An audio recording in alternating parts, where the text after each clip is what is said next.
Graça e paz, estamos aqui mais uma vez, diante de Deus Todo-Poderoso e colocando a vocês mais uma ministração, uma pregação do Evangelho de Cristo. Você que quer nos acompanhar, acompanhe pelo nosso site, comunidadehebron.com.br, e lá você vai incluir não só esse vídeo, mas também as pregações em que vem de encontro com o seu coração, e eu tenho certeza que vai te impactar, e você poderá compartilhar com aqueles que você ama. Hoje nós estaremos falando de um tema importante. Nosso pastor Walter vai estar pregando sobre o seguinte tema: nossas escolhas em meio às adversidades e tragédias. Deus só pode agir com quem se rende a Ele. E é nesse sentido que Walter vai demonstrar nessa ministração. Eu peço que você, como eu, abra sua Bíblia em Jó. É o 18º livro na ordem de nossa Bíblia, mas o primeiro na ordem cronológica. Foi escrito por Moisés, dizem os estudiosos, e demonstra facilmente a ação de Deus na vida de um homem. Abra você então, como nós, Jó, em capítulo 1, versículos 6 ao 22. E entenda, por essa ministração, o quanto que você tem que se render a Deus para entender o seu mover na sua vida. Fique conosco nesta ministração e nas futuras, acessando o nosso site. Que Deus esteja contigo.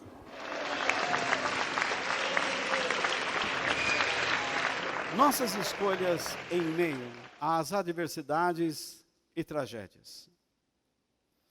O texto que eu vou ler está lá em Jó, capítulo 1. É um texto longo, porque fala toda a história, mas os versículos que mais eu quero frisar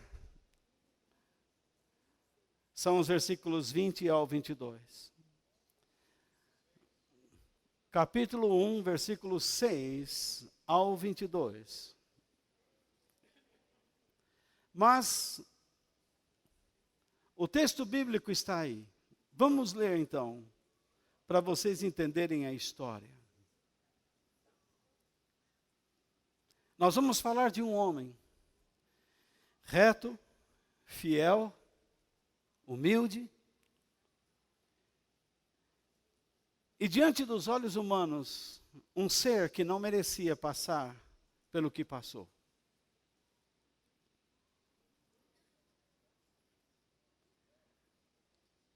Acharam aí, Jó? Não é João, é Jó.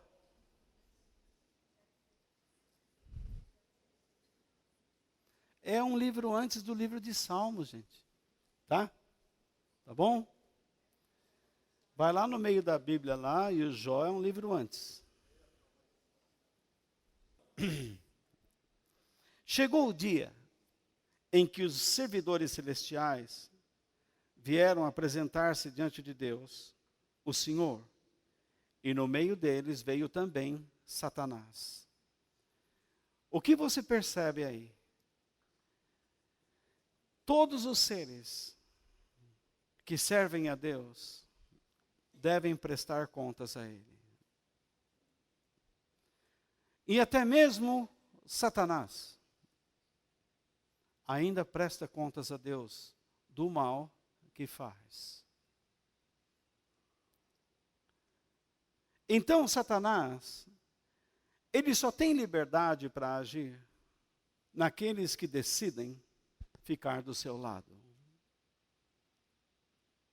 Satanás vai junto com os anjos e se apresenta diante de Deus.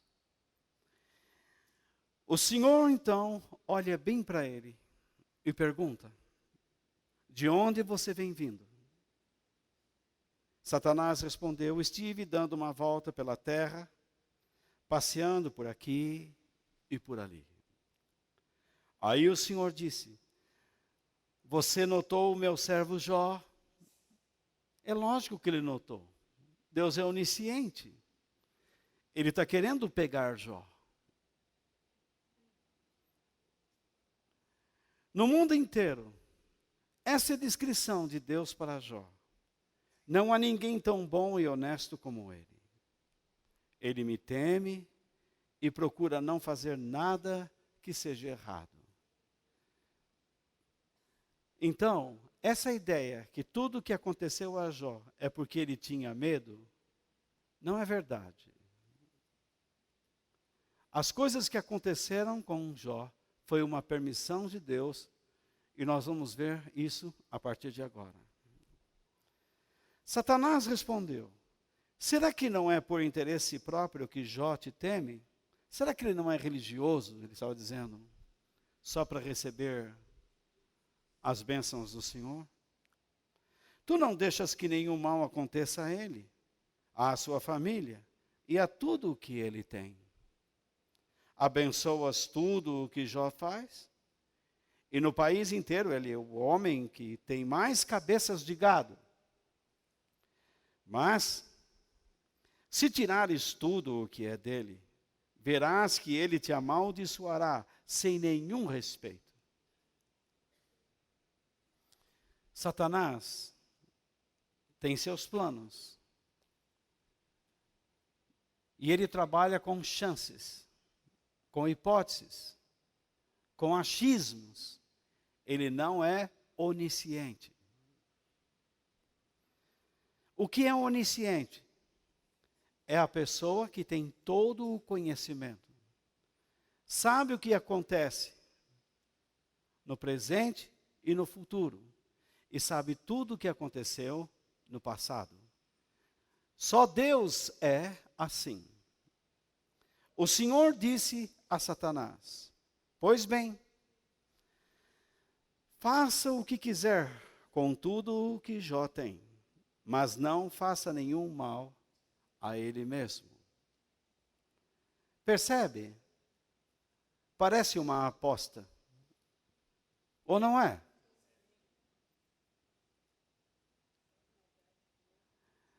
Então Satanás saiu da presença do Senhor. Um dia, enquanto os filhos e as filhas de Jó estavam num banquete na casa do irmão mais velho, chegou à casa de Jó um dos seus empregados que disse: nós estávamos arando a terra com os bois e as jumentas estavam pastando ali perto. De repente, os sabeus eram um povo daquela época, nos atacaram e levaram tudo. Eles mataram à espada os empregados, e só eu consegui escapar para trazer notícia. Primeira notícia: atacaram, levaram tudo, toda a comida, toda a lavoura, e mataram os empregados. Versículo 16. Enquanto este ainda estava falando, veio outro empregado e disse: raios caíram do céu e mataram todas as ovelhas e os pastores. Só eu consegui escapar para trazer a notícia. Agora, Jó não perde somente sua plantação, mas também o seu gado. Uma riqueza incalculável. Enquanto este ainda estava falando, chegou um terceiro que disse: 3 bandos de caldeus nos atacaram e levaram os camelos. Eles mataram à espada os empregados e só eu consegui escapar para trazer a notícia. Camelo é o animal mais importante naquela região, o mais caro. É uma fortuna. E quando eles viram os camelos de Jó, eles atacaram e levaram tudo. O que Jó perdeu até agora? Sua plantação, seu gado, seus camelos. Os empregados. Enquanto este ainda estava falando, chegou mais um que disse a Jó: os seus filhos e as suas filhas estavam no meio de um banquete na casa do seu filho mais velho. De repente, veio do deserto um vento muito forte, que soprou contra a casa, e ela caiu em cima dos seus filhos. Todos eles morreram. Só eu consegui escapar para trazer a notícia.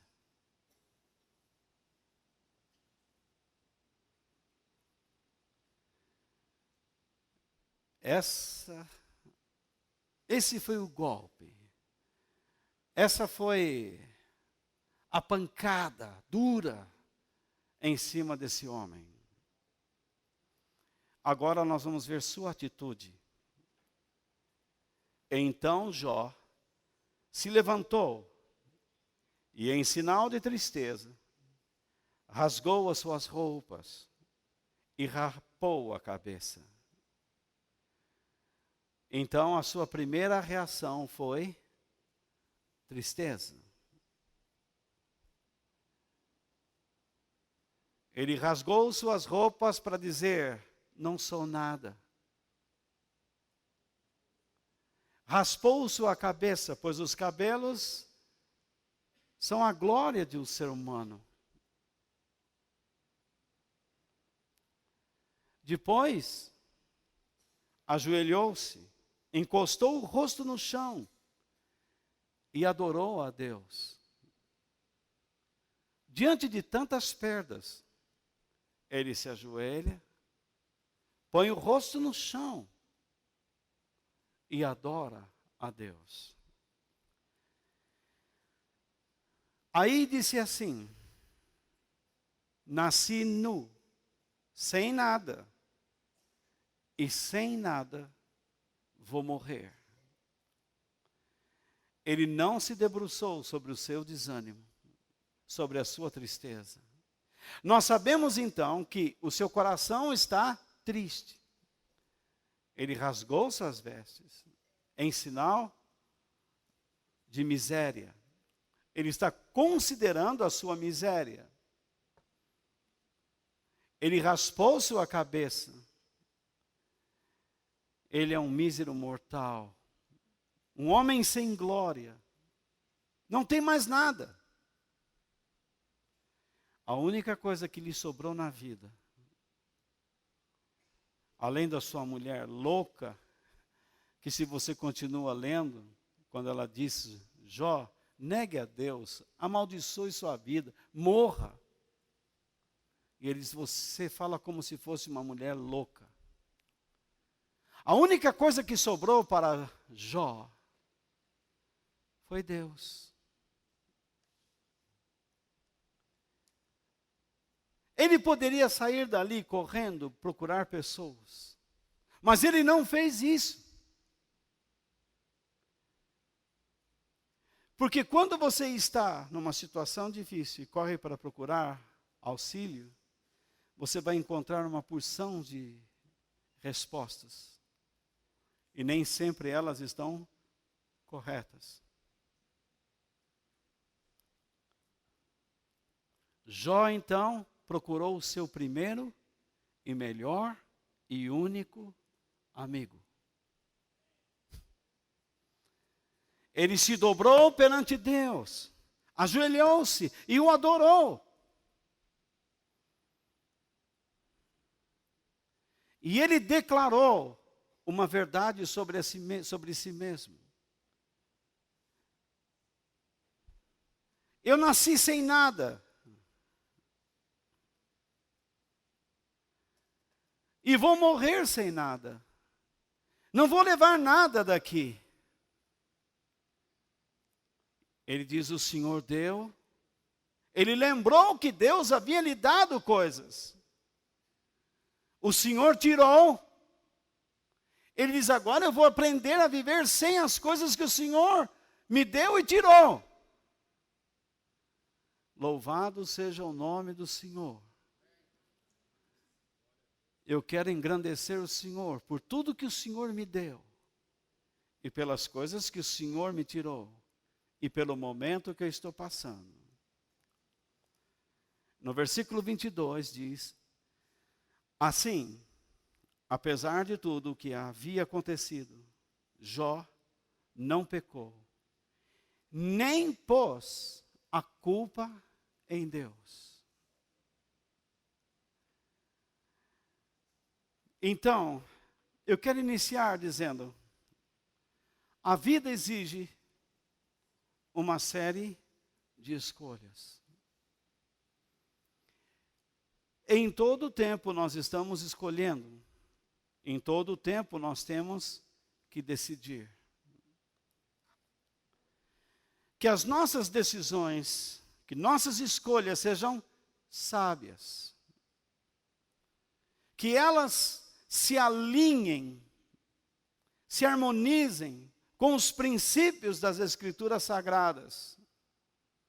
E que se encaixem com os propósitos e planos de Deus.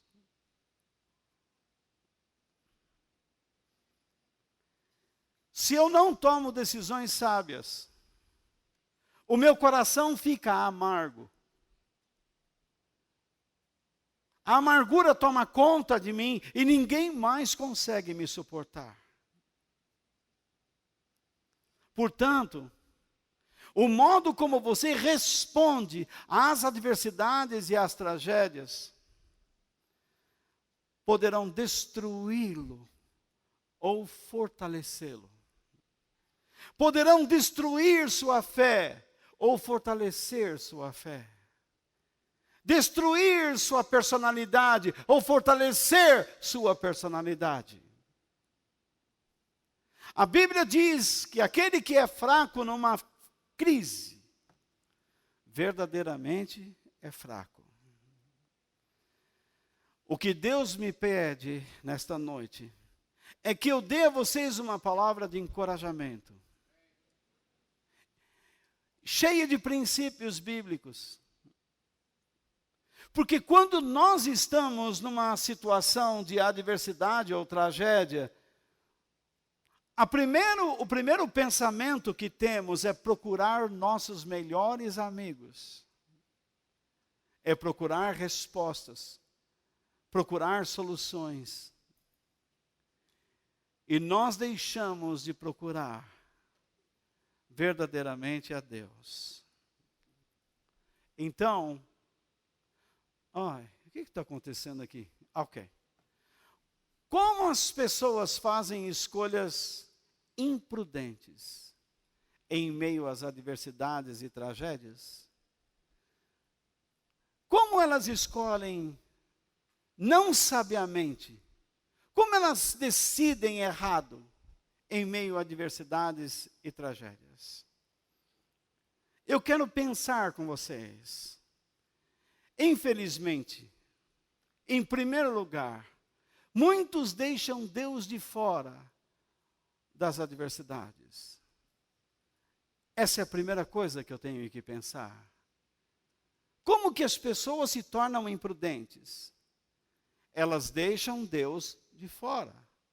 Mas por que fazem isso? Por quê? Primeiro, podem todos falar? Não acreditam em Deus. Infelizmente, há pessoas que não querem acreditar em Deus. E eu as respeito, porque cada pessoa tem o seu livre-arbítrio. Eu creio no livre-arbítrio. Cada pessoa tem a sua decisão, sua própria decisão. Se ela não quer acreditar, não quer acreditar. Ponto pacífico. Em segundo lugar, não entendem os caminhos de Deus.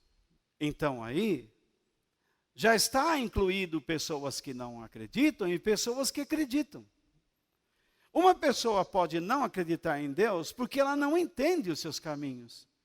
Mas há pessoas que acreditam em Deus e não entendem os seus caminhos. Em terceiro lugar, não têm uma visão bíblica de Deus. Muitos cristãos deixam de buscar Deus em suas adversidades e tragédias, porque não têm uma visão bíblica de Deus. Eles frequentam uma igreja onde não ensina a Bíblia. Ensina a cantar bem, ensina a orar bem,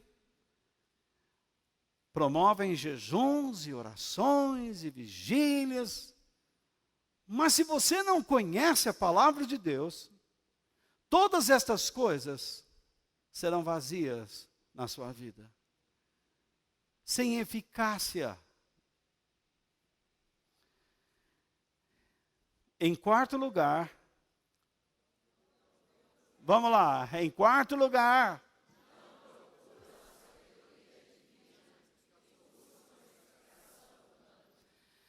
não procuram a sabedoria divina e buscam uma explicação humana. Você sabe o que a Bíblia fala sobre confiarmos no outro ser humano? Maldito é o homem que confia no homem. Mas a Bíblia fala que nós devemos buscar conselheiros. Mas desde que estes conselheiros sejam pessoas tementes a Deus. Do contrário, nós ficamos buscando conselhos que agradam os nossos ouvidos, que vão colocar alicerces em crenças falsas que nós estamos construindo. Se você pensa que pode ser ajudado por Deus em um momento de adversidade ou tragédia, seguindo esses parâmetros, esses perfis, você está enganado. Deus não pode ajudar quem não acredita nele. Nem você pode. Deus não consegue ajudar quem não entende os seus caminhos. Deus não pode ajudar quem não conhece o seu caráter. Talvez nós temos em nosso meio alguém aqui que um dia confiou na boa vontade de uma pessoa e descobriu que ele era um manipulador, uma pessoa de mau caráter.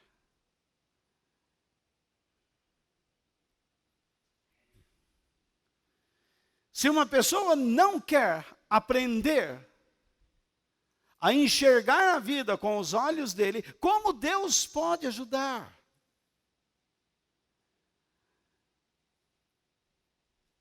Portanto, eu creio que há muitas pessoas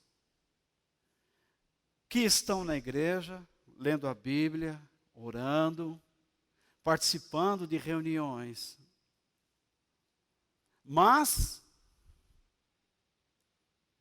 eles estão vivendo suas vidas sem a graça de Deus, sem a presença de Deus. Eles estão vivendo pelos seus próprios esforços,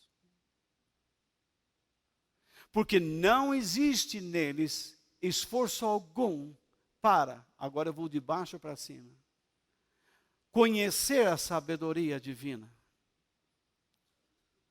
Eles não querem conhecer o Deus que lhes mostra caminhos elevados e pensamentos mais elevados, porque eles não acreditam de fato em Deus. Se o pagão vem de cima para baixo, o cristão se torna pagão de baixo para cima. Usando a lista que eu estou dando, vou dizer de novo. Se o incrédulo demonstra sua incredulidade de cima para baixo, isto é, do primeiro ao quarto princípio que nós vimos, a pessoa que é crédula ou crente, acaba se tornando incrédula, desde que ela não observe esses princípios do quarto ao primeiro.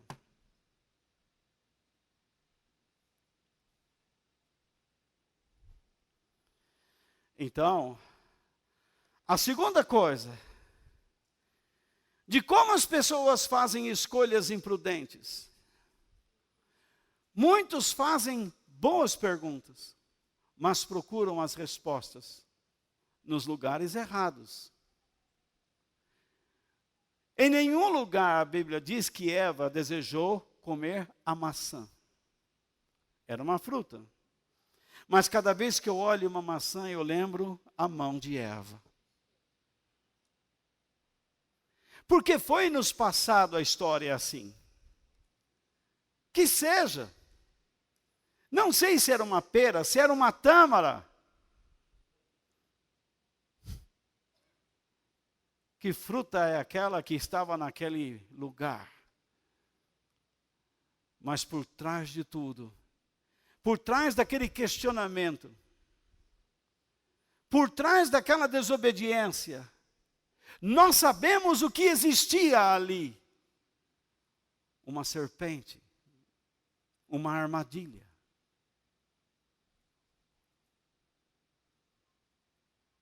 Quando nós não nos contentamos com o que Deus nos disse, quando nós não nos contentamos com o que Deus nos deu,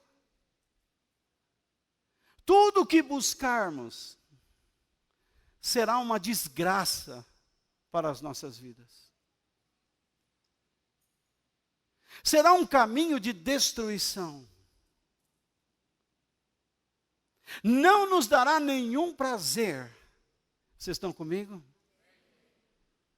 O que eu estou falando hoje é muito sério. Não que as outras vezes não foi. Mas por que as pessoas vão a lugares errados buscar respostas? Porque elas questionam. Elas dizem, por que Deus fez uma coisa dessas na minha vida? Como pode Deus, sendo amor, permitir tudo isto? Dizem que Deus está no controle. Eu não sou filho dele, por que isso então está acontecendo? Eu vou à igreja, leio a Bíblia, eu dou meu dízimo, eu dou oferta, eu procuro apertar a mão de todo mundo, eu vou orar, eu vou fazer isso, eu vou... Onde está Deus? Se Deus não é o Todo-Poderoso, não é? Por que então Ele não pode impedir que todos esses males me atinjam?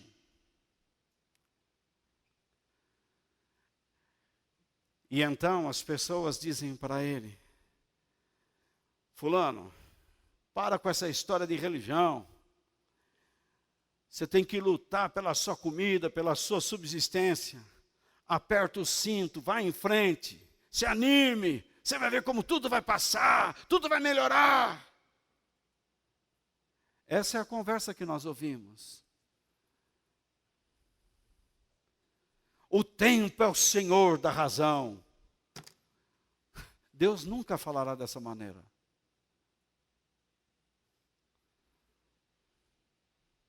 Se você não tiver uma vida digna, ninguém vai entender suas razões.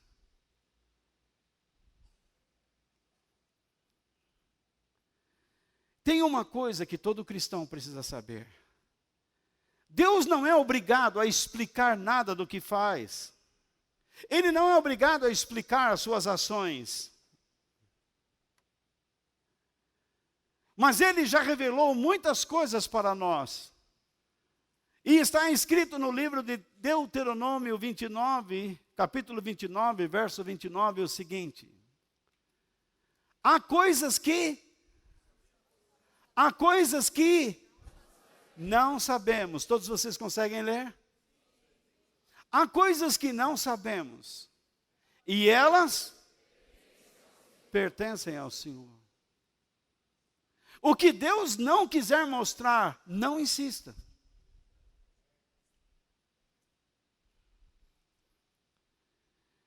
Pertencem ao Senhor nosso Deus. Mas o que Ele revelou, o que Ele já nos mostrou. Isto é, a sua lei, a sua palavra. É para nós. E para os nossos descendentes, para sempre.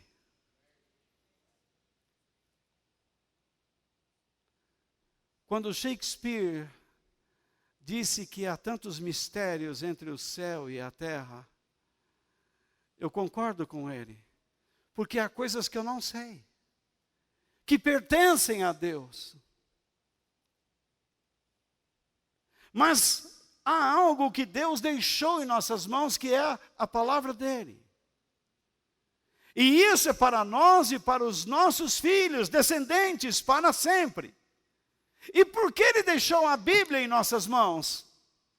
Ele fez isso a fim de que obedecêssemos a todas as suas leis.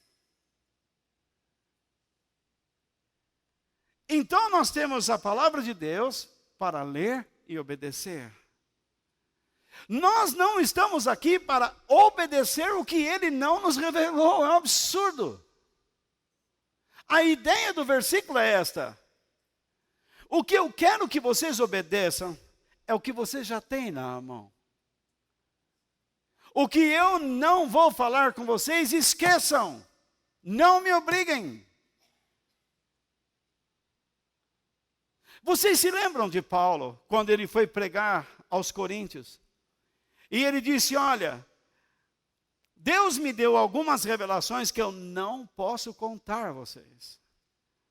Porque vocês não poderiam suportar. Vocês se lembram disso? Quem se lembra? Ok. Quando Deus fala de leis aqui, Ele não está dizendo que nós temos que praticar as cerimônias judaicas, que nós vamos começar a matar boi, cordeiro. Não. Aquilo foi para aquele povo, mas para nós, nós temos a Bíblia, toda a Bíblia, nós conhecemos as histórias do Velho Testamento.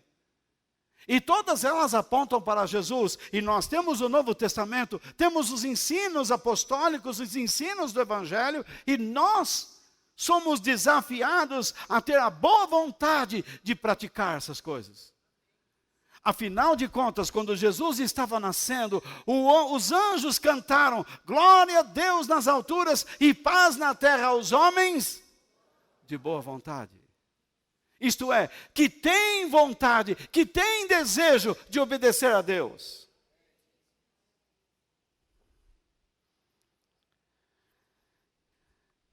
Mas, como nós tomamos atitudes impróprias em meio às adversidades e tragédias? Muitos estão cheios de ira, raiva. E se eu te falar que a raiva ou a ira não é um pecado em si mesmo, você acreditaria? A Bíblia ensina isso. A Bíblia diz, vocês podem ficar irados, mas vocês não podem pecar.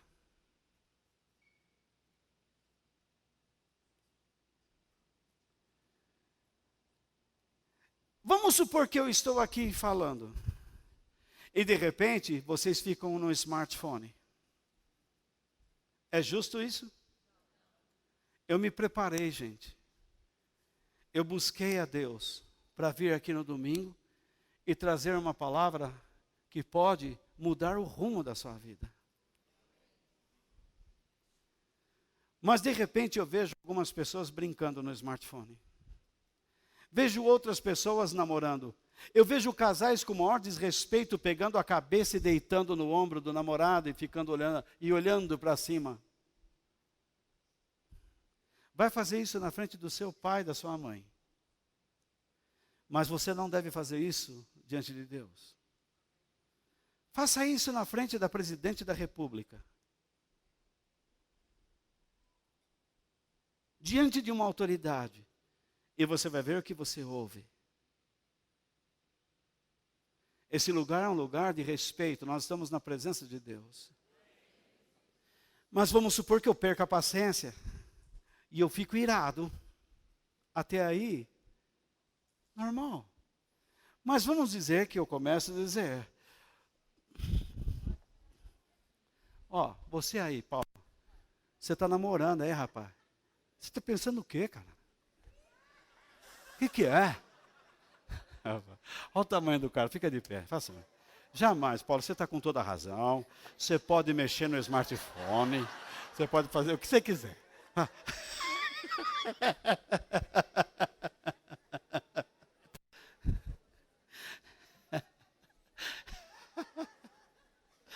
Então, veja só. Eu vou lá e brigo com o cara, xingo daqui, xingo de lá. Eu perdi a razão. Em casa você briga com o marido, briga com a mulher, briga com o pai, briga com o filho. Você perde a razão. Você pode ficar irado. Mas a Bíblia fala que você tem que controlar sua língua. Que você tem que ser sábio. Que você tem que controlar seu temperamento. E nós não controlamos nada. Quando dá o desengate, a coisa pega mesmo, descarrila o trem. E vira um verdadeiro, que a gente falava na roça, um fuá. Ou forfé. Então é uma bagunça, uma zorra. Todo mundo assiste aquela cena decadente, indecente.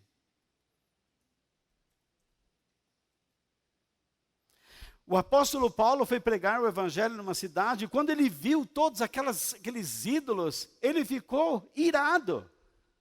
Mas ele se conteve. Para não perder o quê? As rédeas. E permanecer dentro da mente de Deus. Porque a vontade que dá quando nós estamos irados é executarmos a nossa justiça. Ou aquilo que achamos ser justo. Falamos pelos cotovelos. Sai fogo das ventas.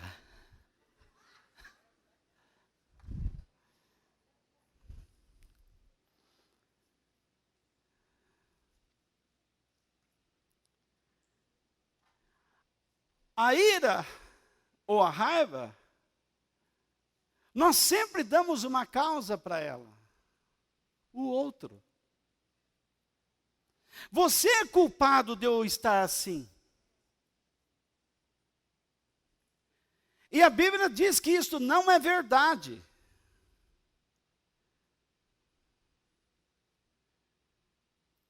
Ai, pastor, sabe por que eu enfiei a mão na cara do meu irmão?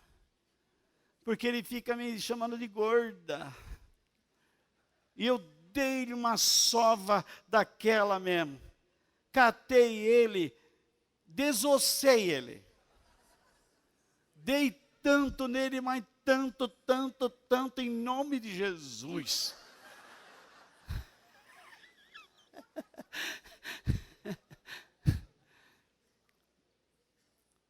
Todos nós falhamos nisso, viu? Nós rimos, mas todos nós perdemos a paciência. Mas é bom a gente saber que isso está errado. Se nós gostamos de culpar as outras pessoas, esse é um motivo de nós tomarmos decisões impróprias em tempos de adversidades. Muitos concentram a sua atenção em alguém a quem possam culpar. Não falta um dedo para apontar. Não faltam dedos para apontar. Você é culpado. Deus é culpado. Eu não merecia. Culpamos Deus muitas vezes e outras pessoas pelos danos que sofremos. No entanto, culpar pessoas não trará cura nenhuma para a nossa alma. Muito pelo contrário. Somente o perdão é que traz cura para a alma. Mágoa não traz, rancor não traz.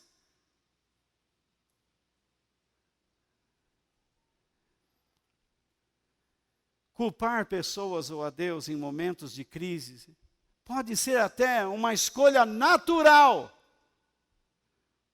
mas não é saudável. É próprio do ser humano, quando você está passando por uma situação difícil, você diz assim, eu estou assim porque me colocaram nessa situação. Pode ser até lógico, racional, mas não é saudável, porque nós somos filhos de Deus. Então nós temos que optar por algo saudável. Que escolhas sábias você deveria tomar em meio às adversidades e tragédias? Se eu falei até agora que muitos deixam de lado Deus, deixam fora das adversidades, muitos até fazem boas perguntas, mas vão procurar respostas em lugares errados. Muitos deixam Deus de fora porque estão cheios de ira e raiva no coração e ficam por aí culpando os outros, erram. Como nós devemos agir? Entrar numa corrente para receber libertação? Isso é antibíblico. O que Deus espera de nós? Que atitudes Deus espera de nós como cristãos, quando nós estamos sofrendo uma injustiça, uma adversidade, uma tragédia? A primeira coisa que nós devemos entender: acredite que Deus é soberano sobre tudo. Entregue a Ele o controle da sua vida. Ah, pastor, eu sei que Deus está no controle, nada acontece por acaso. Deus, tem o controle de tudo, tanto que permitiu algo que nos acontecesse. Mas, por outro lado, eu posso não estar lhe dando o controle da minha vida. Então, aquilo que está me acontecendo irá me causar danos, porque eu estou agindo errado. Eu não estou respondendo corretamente àquilo que Deus permitiu que me acontecesse. Sabe o que vai acontecer? Você vai ter experiências iguais, até aprender. Até crescer. Ah, mas eu não gosto do jeito daquele fulano. Tá, Deus só muda a cara. Não são poucos casais que se casam assim. A mulher resolveu casar com o seu pai e o moço resolveu casar com a sua mãe. Ele viu na mãe uma mulher chata com o seu pai e arrumou uma noiva parecida com a mãe. O rapaz viu a sua mãe ser chata com seu pai e arrumou uma moça parecida com a sua mãe. Parece estupidez, mas é o que acontece muito. Eu converso com muitas pessoas e às vezes eu fico pensando, ele não enxergou, ou sentiu falta da mamãe, ou do papai. E agora está lá naquela situação. E o que vai fazer? Desmanchar? Não. Deus está no controle, mas Ele não pode controlar você. Tudo que nos acontece não é por acaso, é pela permissão de Deus. Mas eu tenho que aprender a andar dentro do seu governo. Existem regras. existem princípios, existem valores. Se você não aprender isso, você vai continuar sendo prisioneiro de crendices. Que você vai lá numa igreja e paga R$ 500, você dá 100, dá 1.000, e acha que a oração daquele manipulador vai resolver seus problemas. Mas o que Deus quer é que você cresça.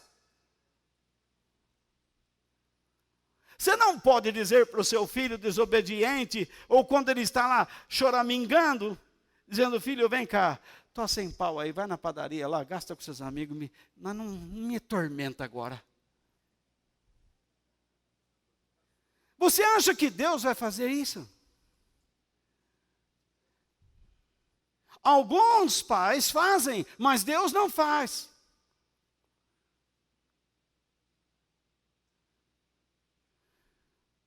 Eu outro dia entrei com a Denise numa loja, o moleque entrou debaixo de um móvel e estava batendo e gritando, e chutando e olhando para todo mundo, e eu mostrando a língua para ele assim.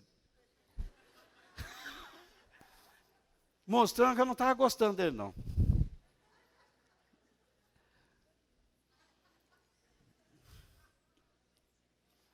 Moleque feio. Então, todo mundo irritado com aquele aspirante a diabo.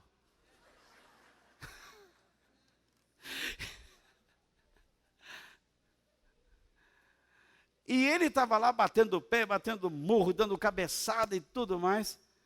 Aí daqui a pouco chega uma mãe: filhinho, pega no colo, não sei o quê. Esse moleque nunca vai aprender a respeitar ninguém. Nunca. Pelos pais que tem, não vai respeitar ninguém. Vai ter uma péssima educação. Deus não age assim. A Bíblia diz no Salmo 103:19, o Senhor Deus colocou o seu trono bem firme no céu. Ele é rei e domina tudo. Significa que ele é rei, então existe um governo, existe um reino. Jesus falou do reino do céu, do reino de Deus, e que nós estamos dentro desse reino, e nós precisamos aprender a andar segundo as regras do reino. A história de Jó, que nós lemos na Bíblia, não está na Bíblia por acaso ou por questões literárias da cultura judaica. Ela está lá para nos mostrar a história de um homem reto e fiel, que não desobedeceu a Deus, mas que respeitou a Deus, mesmo em meio a adversidades e tragédias. Por qualquer motivo, nós fechamos a cara, abandonamos Deus, desanimamos. Então a história de Jó serve para nos dizer que esse tipo de atitude não é aceita por Deus. Você diz: eu não merecia. Humanamente não. Mas Deus, que está no controle de todas as coisas, permitiu que algo afetasse o seu bom humor, o seu bem-estar. E de repente, como você reage? Dando tiro para todo lado? Colocando a culpa em todo mundo? Pelo seu estado? Ninguém tem culpa por você não sentir paz. Ninguém tem culpa por você perder a alegria. Porque a Bíblia diz que estejam alegres. Ele fala para uma igreja que está com problemas: estejam alegres no Senhor. Se você perdeu sua alegria em Deus, é porque você está tomando decisões erradas.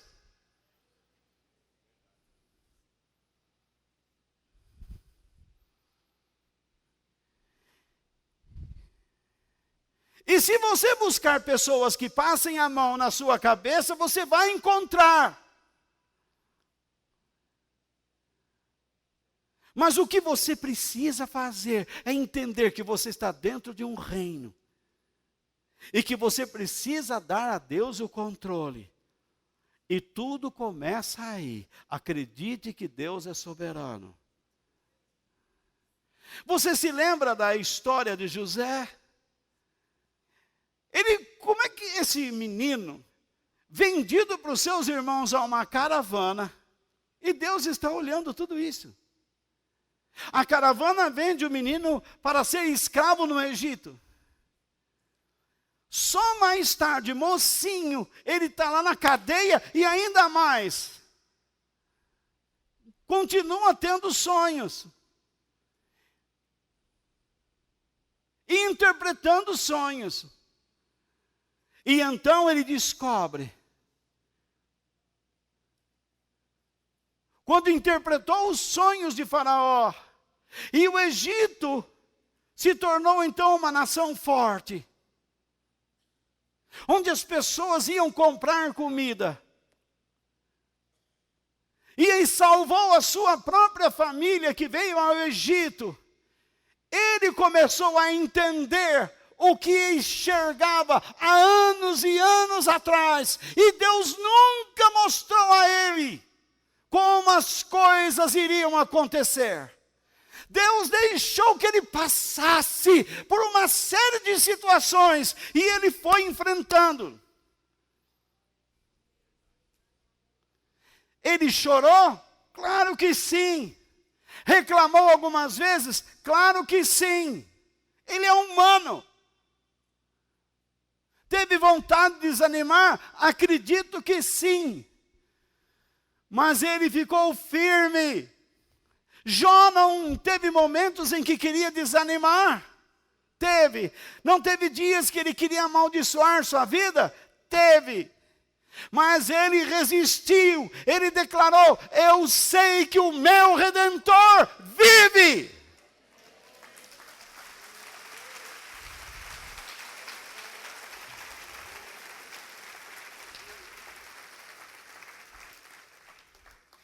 Então, em segundo, confie em Deus, mesmo que você não entenda tudo o que está acontecendo. Confie em Deus, mesmo que você não entenda tudo o que está acontecendo. Deus é soberano, permitiu, deu o controle a Ele. Confie nele, mesmo que você não entenda tudo o que está acontecendo. Deus está escrevendo uma história na linha do seu tempo. E essa história veio com você desde a eternidade. Ele está desenvolvendo essa história neste mundo. Você é filho de Deus. Ele chamou você.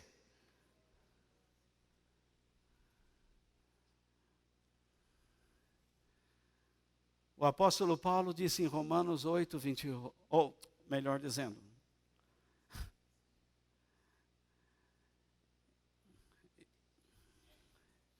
o Senhor Deus diz, em Isaías 55, 8 e 9, os meus pensamentos não são como os seus pensamentos. Eu não ajo como vocês.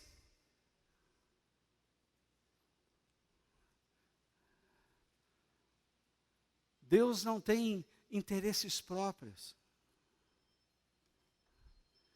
Assim como o céu está muito acima da terra, assim os meus pensamentos e as minhas ações estão muito acima dos seus. Alô?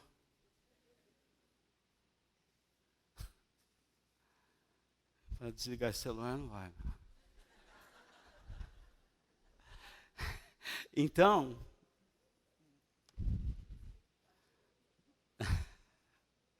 irai-vos, mas não pequei-vos.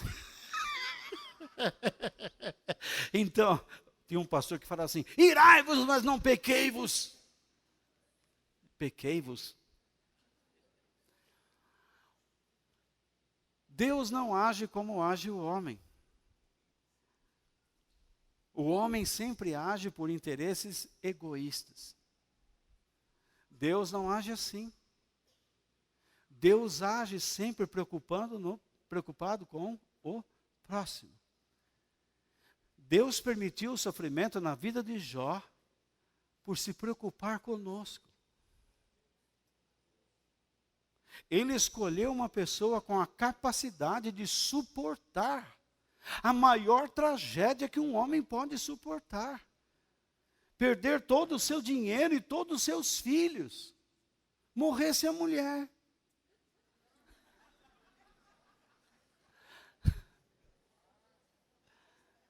Porque ela era uma doida.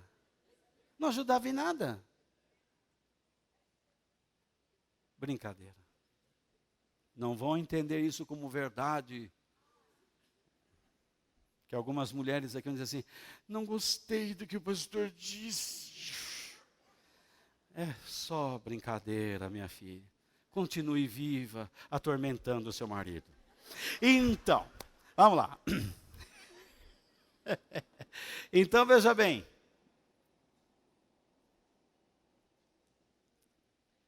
Agora onde eu estou, hein?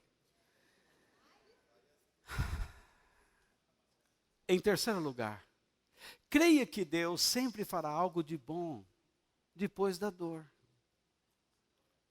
Sempre Deus faz. Vocês que já passaram por inúmeras situações difíceis, sabem o quanto Deus fez depois. Mas isto não o isenta de passar por novas crises, gente. Mas você sabe quanto você cresceu. Por isso que Paulo, agora sim, em Romanos 8, 28, nos diz: pois sabemos que todas as coisas trabalham juntas para o bem daqueles que amam a Deus, daqueles a quem Ele chamou de acordo com o seu plano. As coisas não podem trabalhar para o bem daquele que não ama a Deus. Porque Deus não tem nada, não tem plano nenhum com essa pessoa. Como é que Deus pode ter plano com alguém que não confia nele? Como é que Deus pode ter plano com alguém que não dá a ele o controle? O único plano que Deus tem com essa pessoa é tentar quebrar esse coração duro, a fim de que ele aprenda a dar a Deus o controle. Porque Deus só pode agir com quem se rende a Ele. Ele não consegue trabalhar com uma pessoa que não se rende a Ele. A pessoa diz, Deus está me abençoando. Não, você conseguiu o que conseguiu pelos seus esforços. Se Deus foi a causa do que você chama de bênção, você estaria celebrando a Ele antes de se regozijar. Você estaria orando, se dedicando o que você recebeu dele, devolvendo a Ele, dizendo, o Senhor me deu isto, mas eu estou colocando isso nas tuas mãos. Me ensine a cuidar do que o Senhor depositou em minhas mãos. Deus nos testa o tempo todo, principalmente com filhos e netos.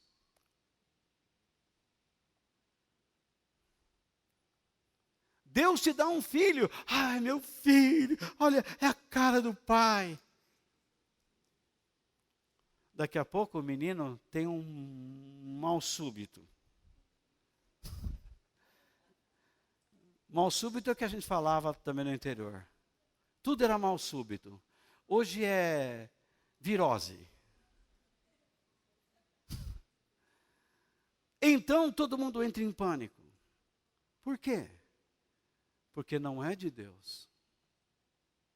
Existe tristeza? Existe. Mas no início, quando veio, ninguém pensou em Deus. Pode se escrever, olha o que Deus deu, olha o que Deus fez, mas você não está educando como se Deus mesmo tivesse trazido o seu filho à sua casa. Você não está criando o seu filho como herança do Senhor. Você não está dedicando. Alguns pais até tratam melhor um filho do que o outro. O resultado, sabe o que é? É raiva, inveja. E depois os pais vão para a igreja. Sabe o que esse filho vai fazer? Ele vai odiar a Deus. Porque melhor para ele, ele vai receber conselhos errados, e ele vai dizer, Deus ensina você, pai, a amar meu irmão e me rejeitar.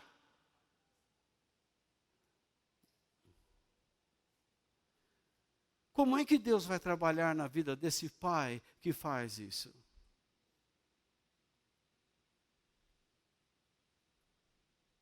É impossível. Talvez você esteja cometendo este erro. E Deus falou com você hoje, para. Mude a sua maneira de agir.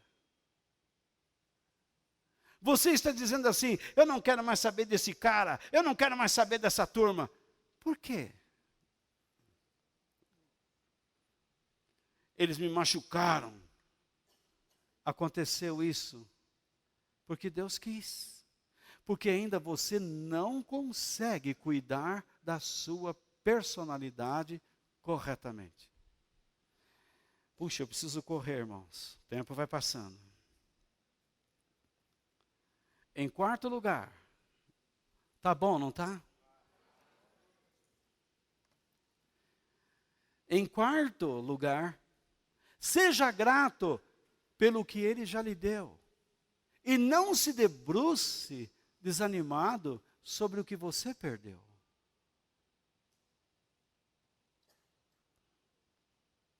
Não foi isso que Jó fez? O Senhor Deus deu. E ele adorou a Deus. O maior erro das pessoas é ficar dizendo, olha, que injustiça.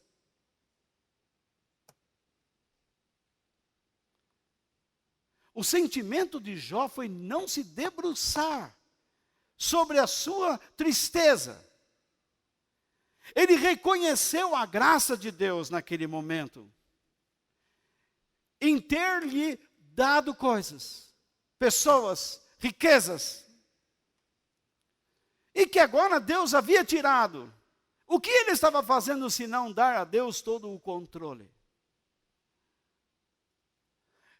Enquanto nós ficamos de mal com pessoas que estão ferindo o nosso caráter, Deus não consegue trabalhar em nós. A menos que você perdoe. Espera aí, que conversa é essa, Walter? Você diz que Deus levanta uma pessoa, permite que uma pessoa me fira, para trabalhar no meu caráter, e ele é um instrumento de Deus na minha vida, e eu ainda tenho que perdoar? Sim.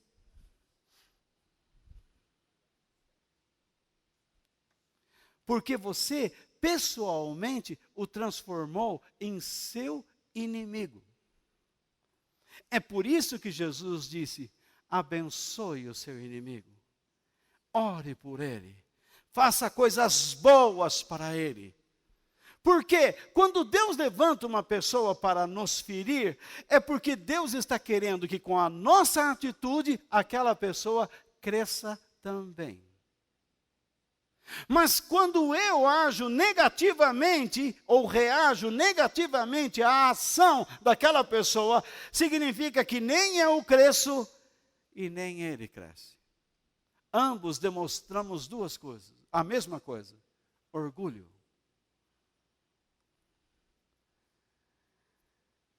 Não há oração que quebre isso. Ô pastor, ora por mim, quebra o meu orgulho. Você acha que oração quebra o orgulho? Jejum quebra o orgulho? Oração no monte quebra o orgulho? Vigílias quebram o orgulho de uma pessoa? Jamais.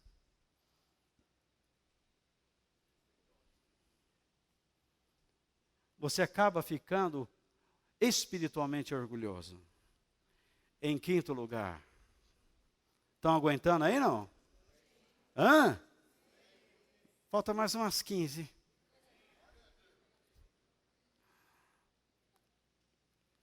São 7. Aprenda algo que não só irá ajudar a si mesmo, como também a outros. Aprenda isso, viu?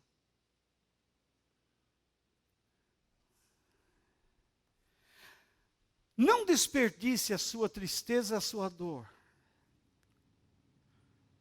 Se Deus tem o poder para permitir que coisas ruins nos aconteçam, não é sem razão. Já aprendemos isso, ou não? Sim ou não?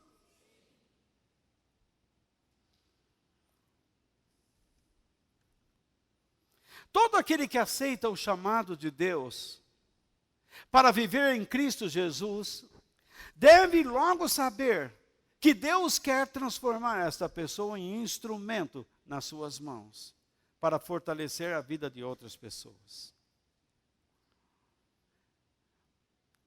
Portanto, é um grande erro pensar que as pessoas só acreditarão em Deus quando existe em mim testemunhos de grandes vitórias. É um grande erro pensar que as pessoas vão crer em Deus quando existe em mim um testemunho de que sou próspero financeiramente. Mentira.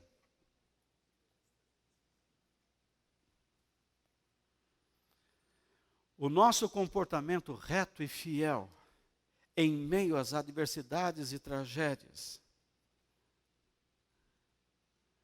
fazem com que as pessoas nos observem com outros olhos. Ficarmos gritando que nenhum mal vai acontecer comigo ou conosco. Está vendo, irmãos? Eu consegui uma vitória, nenhum mal chegará a mim. Dizermos aos quatro cantos em voz alta: eu nunca vou ficar desanimado porque eu creio em Deus. Isso tudo não é verdade. É uma balela. Quem vai a uma televisão ou a uma igreja contar um testemunho, devia contar o quanto ele chorou lá atrás. Ele deveria falar, francamente, que nenhum membro da igreja o ajudou quando ele precisava. E que agora ele entende que Deus permitiu que ele enfrentasse tudo sozinho, porque ele precisava aprender, porque ele precisava mudar seu caráter.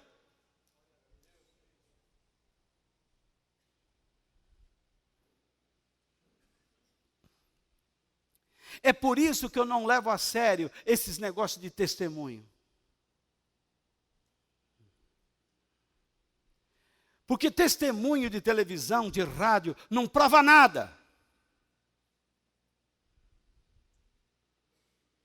Até o céu.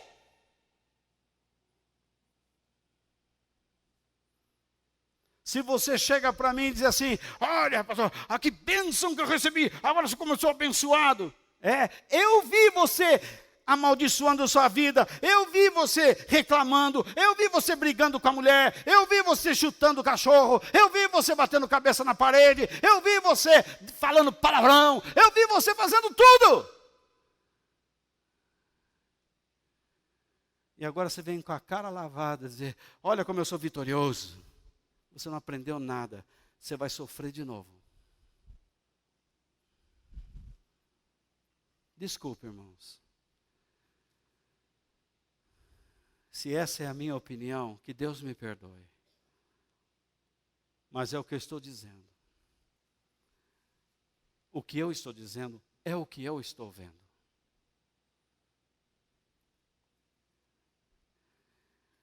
Quando nós resolvemos confiar em Deus para sermos abençoados nesta terra, eu estou falando nesta terra, nós deveríamos ser honestos e dizermos: irmãos, eu quase desanimei. Houve momentos em que eu não acreditei. Eu não recebi de Deus porque esta igreja tem mais poder que aquela, mas foi porque eu mudei meu caráter. Eu comecei a ler mais a Bíblia. Eu comecei a me aproximar mais de irmãos. Eu comecei a observar a vida com os olhos de Deus. E então Deus se agradou de mim e encheu a minha vida de esperança. E me mudou. Mudou o ânimo. É isso que Deus quer fazer na vida da gente. Você pensa que consertos é simplesmente alguma coisa quebra para ser consertado. Você chama o pedreiro porque a parede quebrou. Você chama o telheiro porque tem telha quebrada. Você quer plantar, você tem que chamar o cara que sabe mexer no chão. Abrir buraco. Destocar. Limpar o chão por cima e por dentro. Para que a planta cresça. A vida cristã não é essa moleza que se prega por aí. Isso é mentira. Para enganar você. Para você se sentir mais espiritual que os outros. Isso é mentira.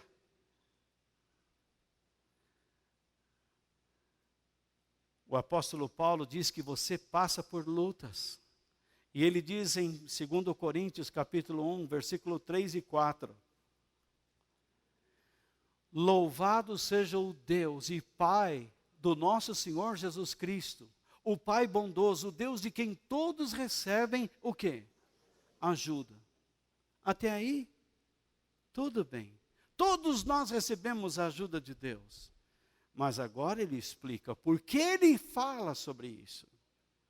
Ele nos auxilia em todas as nossas aflições, para podermos ajudar os que têm as mesmas aflições que nós temos. E damos aos outros a mesma ajuda que recebemos de Deus.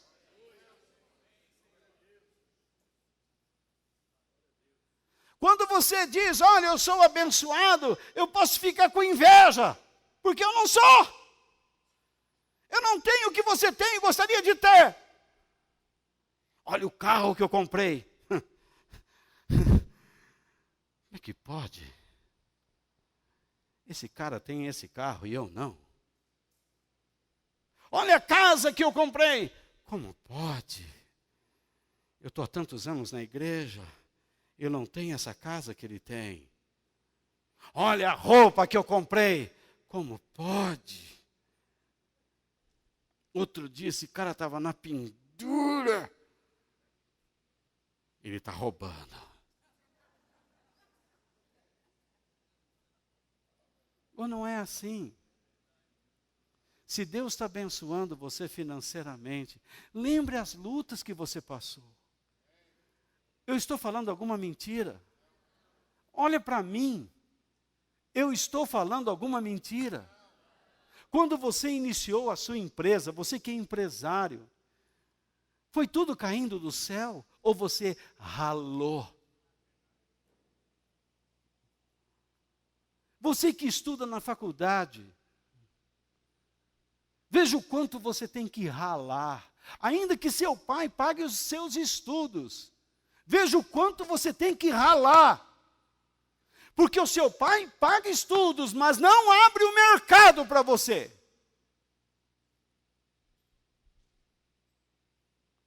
Você vai ter que mostrar se é ou não competente.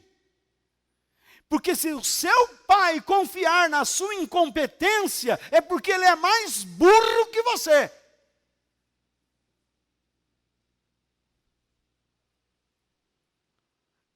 Ele vai ter que arrumar uma ama para ficar ao lado da anta do filho. Ou não é assim?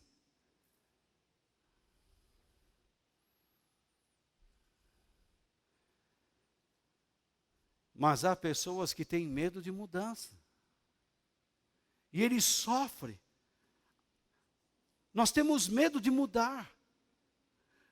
Pessoas com ideias novas e nós queremos conservar. Por quê? Porque nós sofremos. E então você está tentando dizer, mas não é assim, as coisas mudaram, o mercado mudou, tem que ser assim. E você está sofrendo. E o que você vai fazer? Dar um chutão para cima? Desistir de Deus? Tudo na vida existe sofrimento, para que exista amor.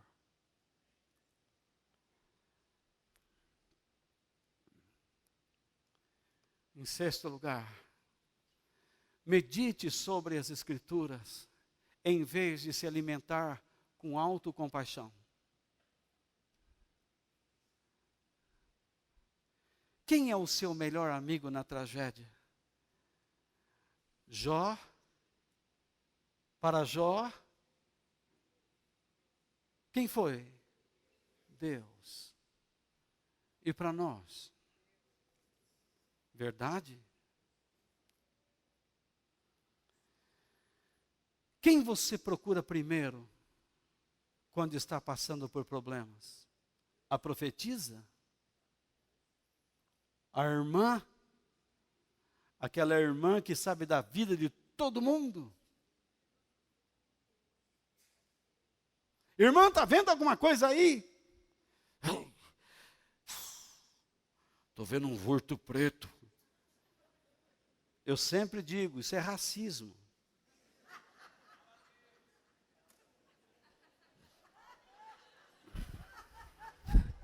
Mas, Roger, eu digo que isso é verdade. Não é pela sua cor, não. Porque todo diabo tem que ser preto. Você olha na televisão, os ganhadores de Oscar são diabos brancos, que pregam verdadeiras mentiras, de olhos azuis, loiros, altos, 2 metros, 1,90 m, esguios, atléticos. E são verdadeiros diabos.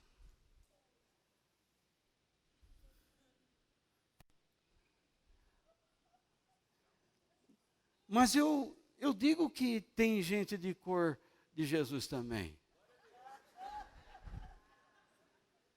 Como existe gente branca de Jesus também. Eu estou vendo um vulto preto.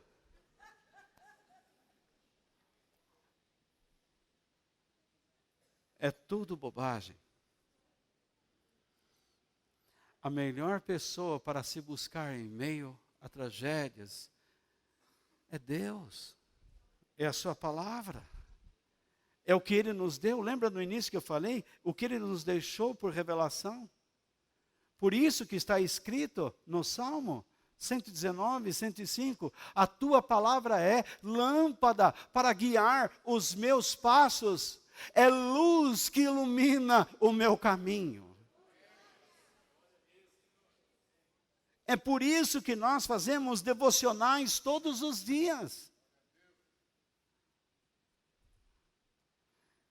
Além do mais, está escrito o seguinte, no Salmo 55, 22, entregue os seus problemas ao Senhor, e Ele o ajudará.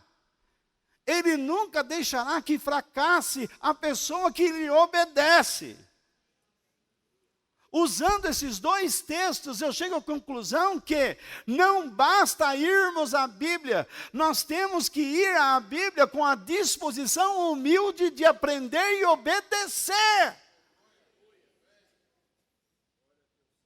Porque é esta pessoa que Deus não desampara. E ainda que ela sofra, ela não fracassa.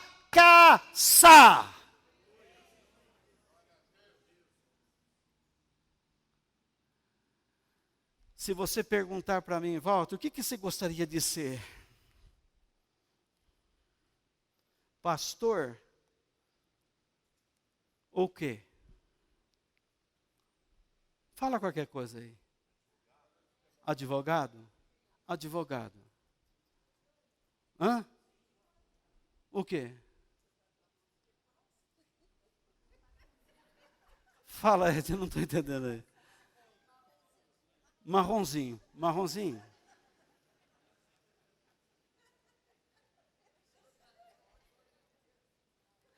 Ó, o que é? Corintiano não. Ser corintiano? Pastor. Então, veja bem. Que é isso? Então, veja só. Brincadeira tem hora, né, Marlene? Então, então veja só o que eu quero dizer. Humanamente falando, eu preferia não ser o que sou. Ó, eu não sou reconhecido por nada. Principalmente por esse governo que está aí, que é um governo ateu. Tá? Então, eu não represento nada na sociedade. Eu represento alguma coisa para um grupo que se convenceu do chamado de Deus na sua vida. E aí, quando ele entra, esse grupo se forma, existe no meio desse grupo aqueles que são do outro lado, mas continuam lá. E aí eu sou obrigado a ouvir coisas que eu não gostaria de ouvir. Constantemente, me desculpe se eu falo isso, eu sou machucado.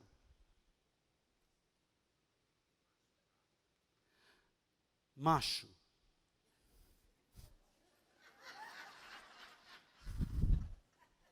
Não, machucado, ferido.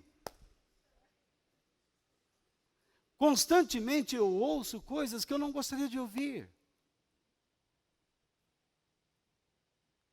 Mas todas as vezes que posso, estou com vocês.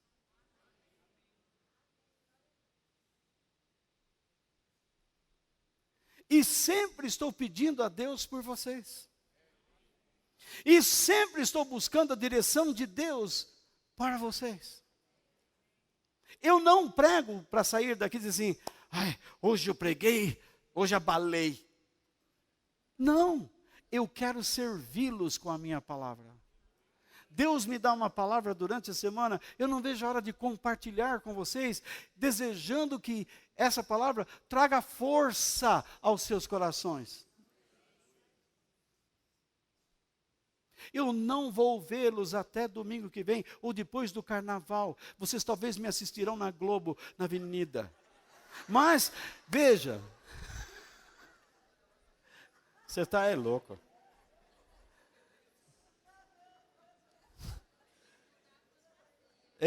Mudar a fantasia de pastor com a Bíblia na Avenida Rede Globo? Mas nunca, hein? Então, veja só. Eu só vou vê-los daqui a semana que vem ou daqui 15 dias. Tem pessoas que estavam passando para a maior luta. Resolveu o problema, agora eles dizem assim, ó, vamos fazer o seguinte, um domingo sim, um domingo não, um domingo sim, um domingo não. Eles resolveram estar na igreja um domingo sim e um domingo não. Como se Deus fosse um idiota. Tem gente que diz assim, sabe o que eu gosto mais? Da reunião de manhã. Mas Deus não quer que você vá de manhã, porque você é um sem vergonha. Você vai ficar bebendo à tarde.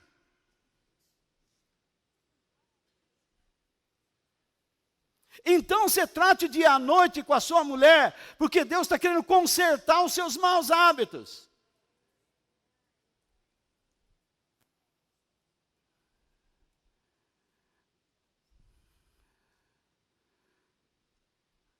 Aí, de repente, quando a gente se mete em situações problemáticas,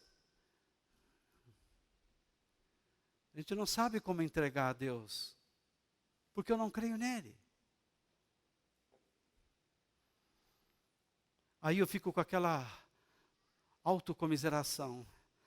Ó céus, ó terra, ó mar, ó vida. Lembram o hip e o hard?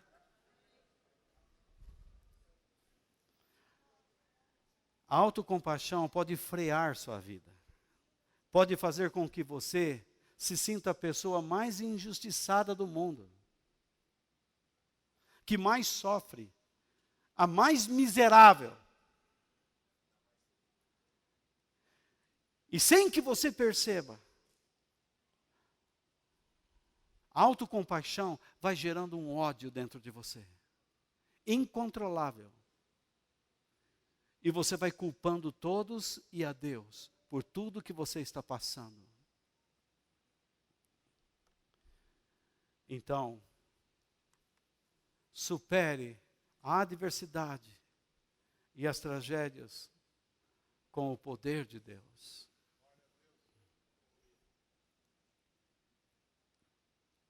Quem entrega a sua vida a Cristo sabe que o seu lugar final é a eternidade e não este mundo. Mas enquanto estamos aqui para fazermos a vontade dEle, aprendermos. Deus não se nega a reconhecer a nossa dor, mas Ele a permite para que nós o valorizemos. Se Deus não permitisse que sofrêssemos, nós nunca o procuraríamos. Nós não teríamos vontade de nos voltarmos para Ele. Basta você olhar, quando a sua vida quando você se regala com as coisas a mais que surgem na sua vida, veja como você se torna desinteressado pelas coisas espirituais. Mas quando as coisas apertam, você começa a querer buscar a Deus e não o busca direito. Você quer buscar segundo as suas crenças, no desespero, porque você nunca se prepara para andar com Ele.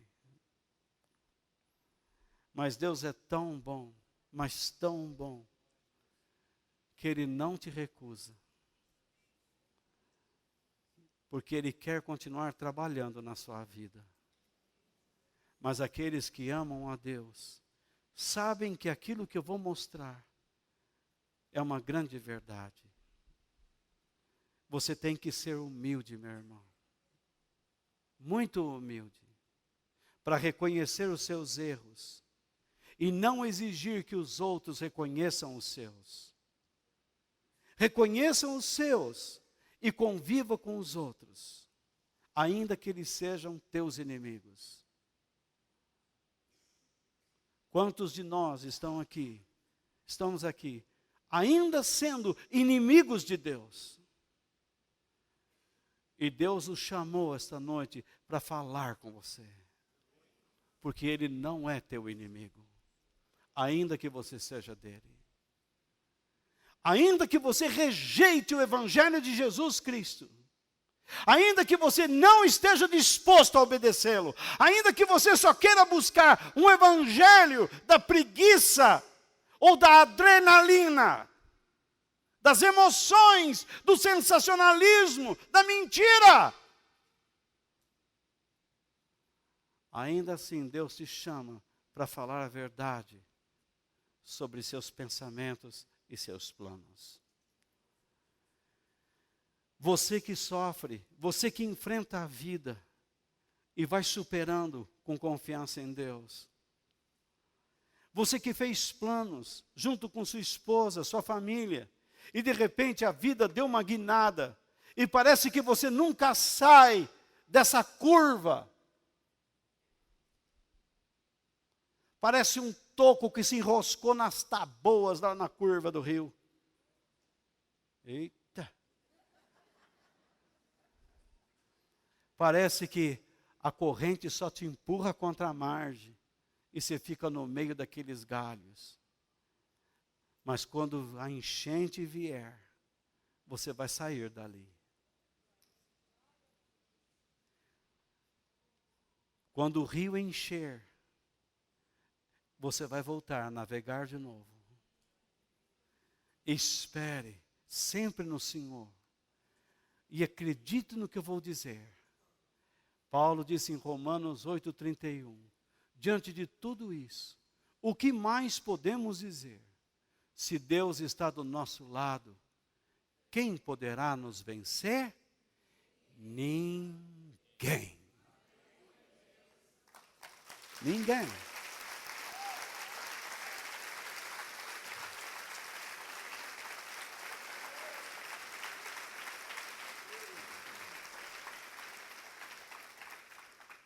Ninguém pode saber a dor que o próximo está passando. Mas também você não deve se comparar à dor de ninguém. Você nunca deve dizer que o teu sofrimento é maior do que do próximo, porque cada um é provado segundo a sua medida de fé. Todo sofrimento é dolorido e mal entendido. E quando Deus permite que ele venha, ele tem suas razões. E se nós nos dedicamos a Deus como servos dele, aprendamos a receber de Deus o melhor. E aprendamos que ele também, às vezes, nos tira o que mais gostamos. Antes de qualquer bênção ou vitória verdadeira, devem existir nossas escolhas, nossas decisões, que elas sejam sábias, pois delas é que nós teremos uma vida abençoada por Deus ou não. Se você escolher errado,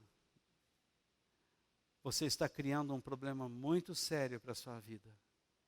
Mas se você escolher certo, esteja certo que a mão de Deus está sobre a sua vida. Se hoje você está gozando do melhor, aprenda a dar a Deus o que é de Deus. E se prepare, porque virão momentos difíceis pela frente. Mas você cresceu tanto lá, que você se ajudará, você cooperará com Deus e ainda ajudará pessoas que estão do seu lado. Eu espero que Deus tenha usado a minha vida. Desculpe todo o tempo que eu tomei hoje, mas que Deus tenha usado a minha vida para abençoar vocês. Eu fiz isso de todo o meu coração. Que Deus nos abençoe. Amém.